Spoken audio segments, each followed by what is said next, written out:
11 अगस्त को बलूच नेतृत्व ने बलूचिस्तान की आजादी का ऐलान किया और इसे स्वतंत्रता दिवस के तौर पर मनाया। इंटरनेट और मोबाइल सेवाओं पर पाबंदियों के बीच में कई जगहों से जश्न के वीडियो और तस्वीरें देखी गई हैं। इनमें लोग बलूच झंडे फहराते और आतिशबाजी करते नजर आए। रिपब्लिक ऑफ बलूचिस्तान के नाम से सामने आए इस ऐलान के बाद बलूच नेता भी मीर यार बलूच ने अंतर्राष्ट्रीय समुदाय से बलूचिस्तान को स्वतंत्र देश के तौर पर मान्यता देने की अपील की। भारत के विदेश मंत्रालय की प्रेस ब्रीफिंग का भी उन्होंने स्वागत किया। बलूच नेतृत्व की तरफ से दुनिया के अलग अलग हिस्सों में मौजूद बलूच लोगों से 11 अगस्त को स्वतंत्रता दिवस मनाने की अपील की गई थी और इसी के बाद सोशल मीडिया पर कई तस्वीरें और वीडियो सामने आए जिसमें बलूच झंडे के साथ लोग जश्न मनाते दिखाई दिए। कुछ जगहों पर आतिशबाजी भी की गई है। बलूच नेतृत्व का यह कहना है कि 11 अगस्त की तारीख उनके आंदोलन के लिए ऐतिहासिक महत्व रखती है। उनका दावा है कि 11 अगस्त 1947 को ब्रिटिश शासन समाप्त होने से ठीक पहले बलूचिस्तान ने खुद को स्वतंत्र राष्ट्र घोषित किया। बलूच नेताओं के मुताबिक बाद में मार्च 1948 में पाकिस्तानी सेना ने बलूचिस्तान में प्रवेश किया और उसके बाद से इस क्षेत्र में पाकिस्तान के खिलाफ संघर्ष जारी रहा। हालांकि पाकिस्तान इस दावे को स्वीकार नहीं करता। पाकिस्तान के मुताबिक बलूचिस्तान उसके देश का अभिन्न हिस्सा है और वो वहां सक्रिय सशस्त्र बलों को सुरक्षा के लिए खतरा मानता है।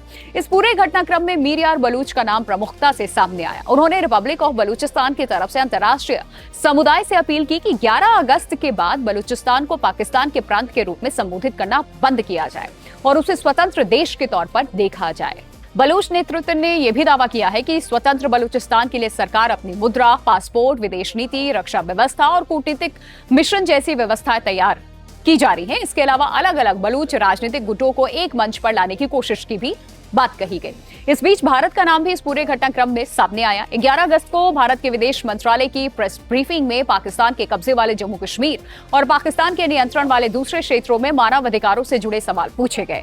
विदेश मंत्रालय के प्रवक्ता रणधीर जायसवाल ने पाकिस्तान के कब्जे वाले जम्मू कश्मीर और उसके नियंत्रण वाले अन्य क्षेत्रों में मानव अधिकारों के गंभीर उल्लंघन के लिए पाकिस्तान को जवाबदेह ठहराने की जरूरत पर जोर दिया।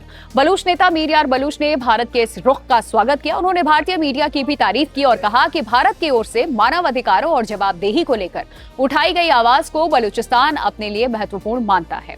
बलूच नेतृत्व ने भारत के व्यापक मानवाधिकार संबंधी बयान को अपने आंदोलन के समर्थन के तौर पर पेश किया। देखिए, बलूच नेतृत्व ने अंतर्राष्ट्रीय समुदाय से भी इस मामले में आगे आने की अपील की। उसके संदेश में संयुक्त राष्ट्र, यूरोपीय देशों, एशियन अफ्रीकी संघ और इस्लामिक सहयोग संगठन समेत कई अंतर्राष्ट्रीय संस्था और देशों से बलूचिस्तान के मुद्दे पर ध्यान देने की अपील की गई। बलूचिस्तान पाकिस्तान के क्षेत्रफल के लिहाज से सबसे बड़ा प्रांत है।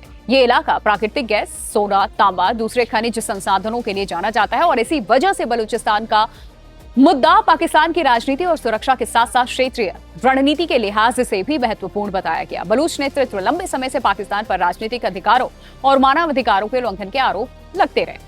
जबरन गुमशुदगी, हिरासत और लिखित हत्याओं जैसे आरोप भी लगाए गए। बलूच पक्ष का दावा है कि उसके क्षेत्र में लोगों को लंबे समय से इन समस्याओं का सामना करना पड़ रहा है। दूसरी तरफ पाकिस्तान सरकार बलूच अलगाववादी संगठन को सुरक्षा के लिए खतरा भी बताती है और उनके खिलाफ कार्रवाई करती रही है।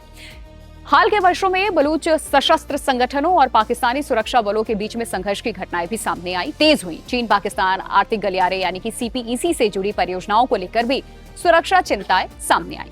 अब ये भी एक सवाल है कि 11 अगस्त को किए गए इस ऐलान का आगे क्या असर होता है। फिलहाल बलूच नेतृत्व ने स्वतंत्रता का दावा तो किया है, लेकिन अंतर्राष्ट्रीय स्तर पर बलूचिस्तान को स्वतंत्र और संप्रभु देश के रूप में मान्यता नहीं मिली है। इसीलिए अभी इस एक स्वतंत्रता की घोषणा और राजनीतिक दावे के तौर पर इसे देखा जा रहा है। आने वाले दिनों में ये देखना बड़ा महत्वपूर्ण होगा कि बलूच नेतृत्व अपने अलग अलग राजनीतिक गुटों को कितना एकजुट कर पाता है, जमीन पर उसका कितना प्रभाव बढ़ता है और अंतर्राष्ट्रीय समुदाय इस दावे पर किस तरीके की प्रतिक्रिया देते हैं। फिलहाल 11 अगस्त का यह ऐलान बलूचिस्तान के लंबे समय से चले आ रहे संघर्ष में एक नया घटनाक्रम जरूर है, जिसने एक बार फिर पाकिस्तान के बलूचिस्तान मुद्दे को अंतर्राष्ट्रीय चर्चा में लाकर खड़ा कर दिया है। OTP में आज इन खबरों पे हमने बात की है। आपकी क्या राय है? कमेंट करके आप अपनी राय हमसे साझा कर सकते हैं।